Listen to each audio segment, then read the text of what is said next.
The lack of infrastructure in the trade sector could seriously hinder Indonesia as it enters the ASEAN Economic Community at the end of 2015. The lack of infrastructure has resulted in high logistical costs, which economists say will seriously affect the country's competitiveness.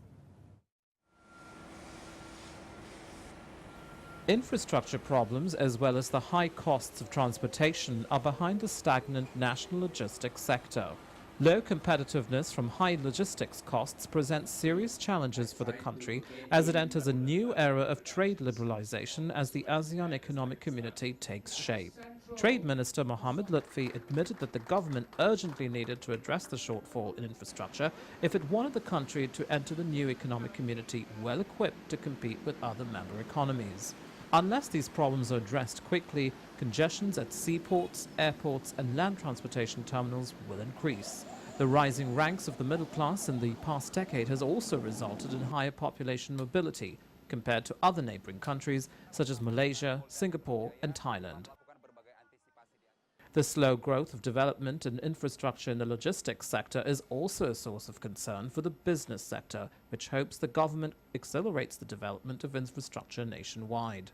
Ivan Kamaja, chief executive of private logistics company Kamaja Logistic, appreciated the government's efforts to improve the country's transportation infrastructure, saying that the move will help the business sector as they face competition by joining the economic community. Jadi salah satu strategi dari kita itu memang kita membangun integrated logistic complex. Ya, seperti yang sedang kita bangun di Cibitung, itu kita ada area seluas 18 hektar.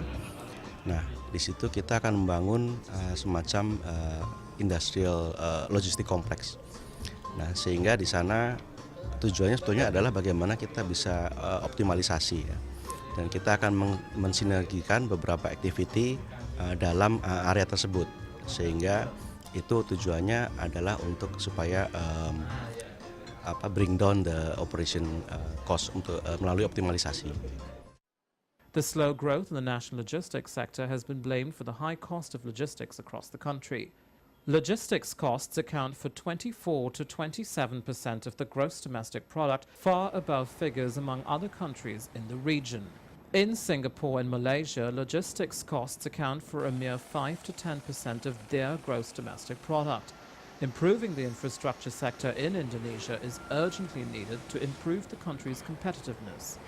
Equally important are efforts to improve the country's regulations and fiscal policies.